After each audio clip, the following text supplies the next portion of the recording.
Bonjour, ici Anastasia, Canarie de la 5G et requin des ondes. Alors aujourd'hui, je vous parle de champs électriques, mise à la terre, des tests avec cet appareil, le EMF 390, qui est bon pour les volts par mètre, qui est la partie des champs électriques. Il y a aussi les champs magnétiques, qui est intéressant, mais pour les hautes fréquences, là, les micro-ondes, les téléphones cellulaires, ça, là, c'est pas très bon. C'est pas assez sensible.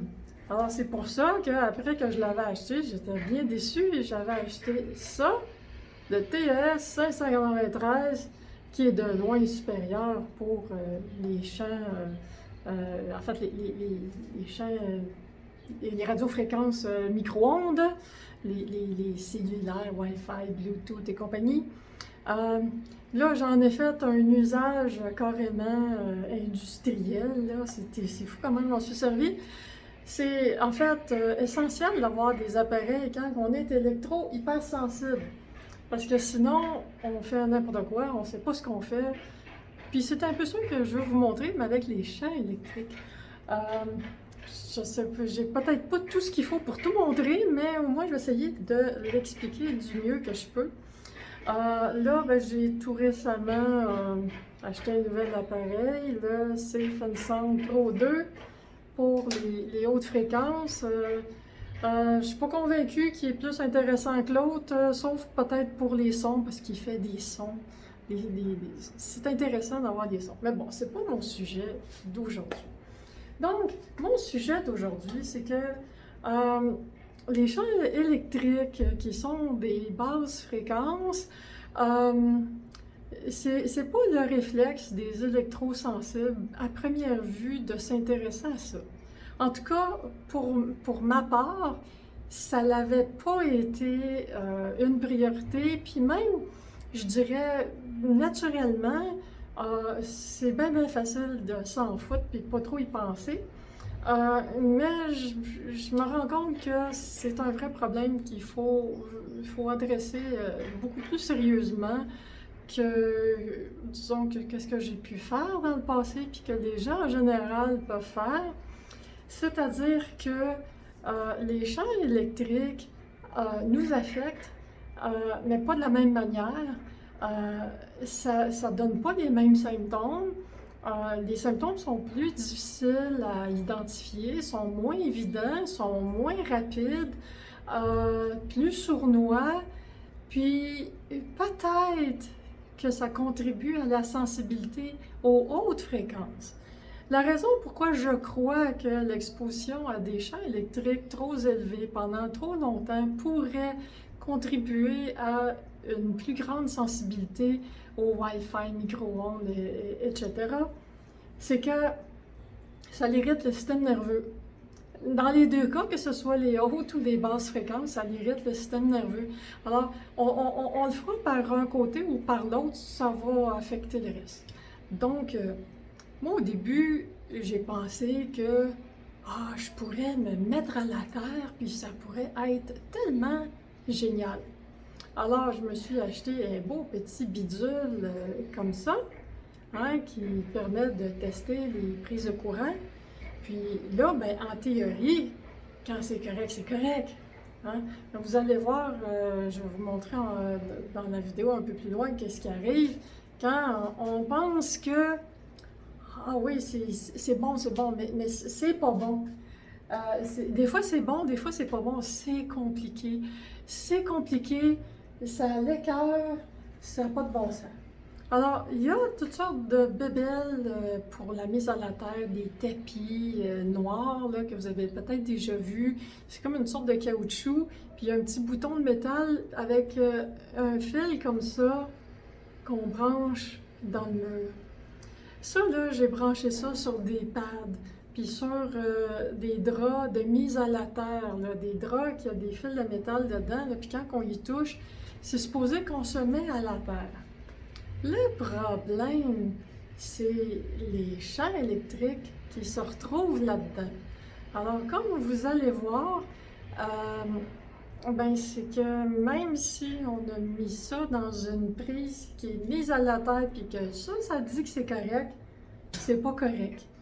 Puis comment régler ça? Je le sais pas. Peut-être qu'il y a quelqu'un qui le sait. Moi, je sais pas. Ah, c'est vraiment une emmerde, puis c'est dangereux finalement. En tout cas, c'est ce que je pense. Alors, je vous laisse constater. Voici un test qui est correct, en principe. J'ai branché un câble de mise à la terre et je vais regarder. Hey, c'est bon! Celui-là, il est bon. On va aller voir ça ailleurs. On voit le petit 4-5, 4-5. Ça, c'est les champs électriques. C'est bon. Une autre prise avec un chargeur de batterie. Ah, donc, on regarde. C'est correct! Génial! Une autre prise. Correct. Bon, j'ai branché. C'est encore correct. Bon, ici, c'est correct. J'ai branché le fil. Ah, bordel. J'ai laissé l'appareil là. J'ai juste enlevé le fil. Hein? Le fil est enlevé. J'ai pas bougé l'appareil. Puis, pas mal mieux là tout d'un coup. Ben, il bouge un peu. Il y a peut-être quelque chose dans le plancher. Va donc savoir. Mais c'est correct pourtant. Puis là, ça, suffit de... Ah, hein, je le branche là. Puis... Hein. C'est beau, hein? Une nouvelle prise. Tout est beau. Je connecte.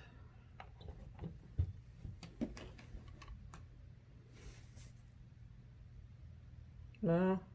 Moins pire que l'autre, mais pas terrible, hein? C'est vraiment pas comme les autres. Encore une autre prise. Elle est correcte. Je la branche. Puis là.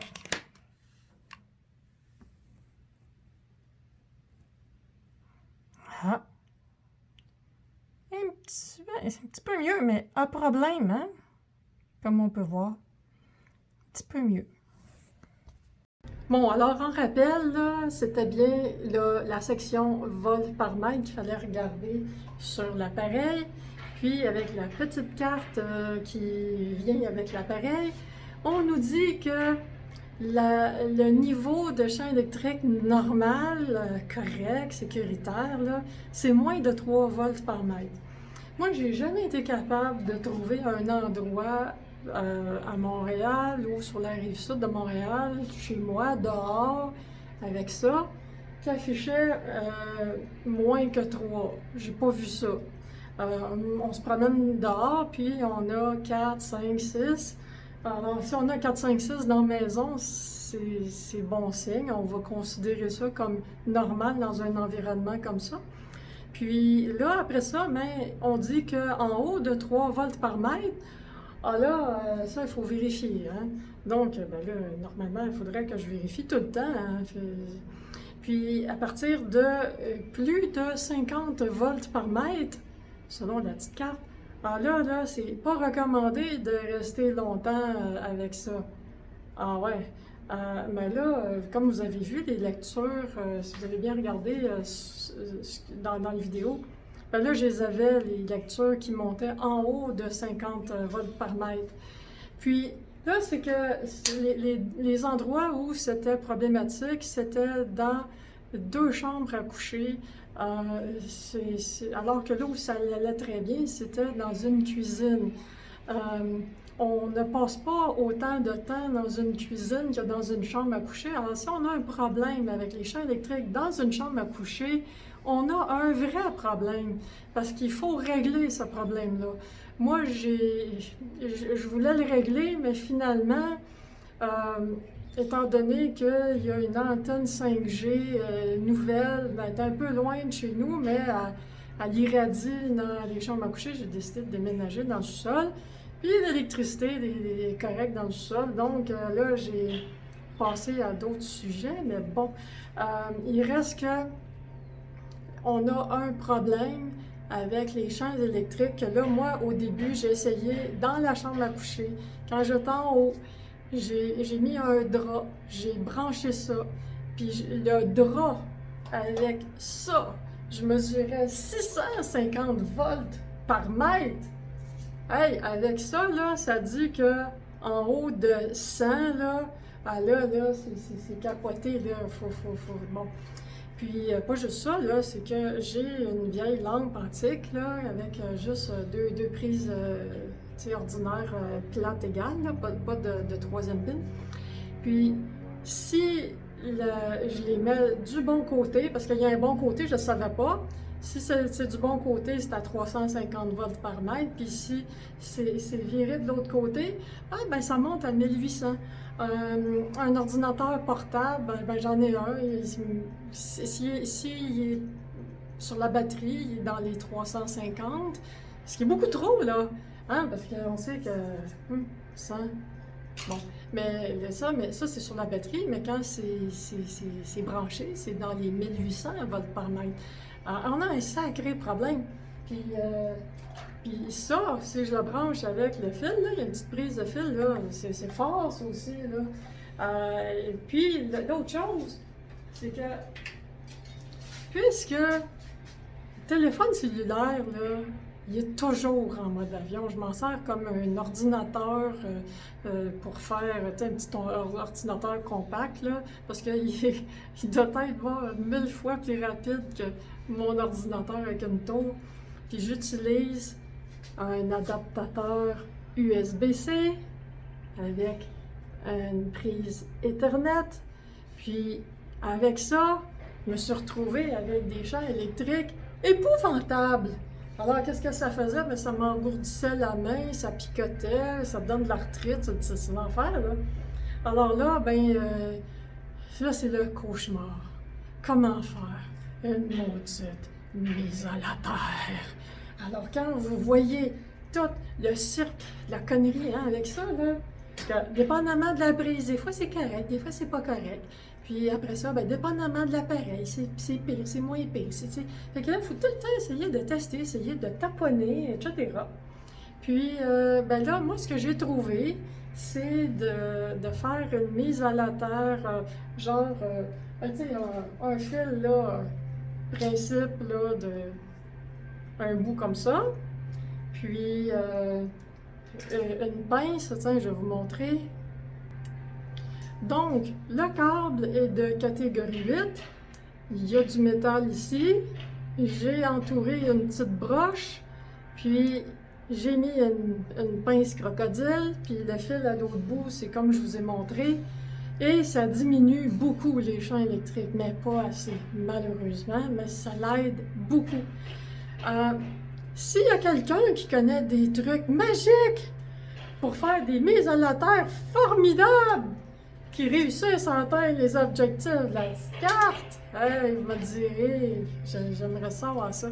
Alors là, ben, je suis plutôt à trouver des astuces pour, tu sais, dans le fond, j'accroche le téléphone sur, tu sais, un truc de pied, là, puis là, je prends un stylo spécial, là, tu sais, pour toucher l'écran comme ça, puis j'essaye de le toucher le moins possible, puis de ne pas toucher au fil. Donc, si je ne touche pas au fil, puis je touche le moins possible au téléphone, c'est moins pire.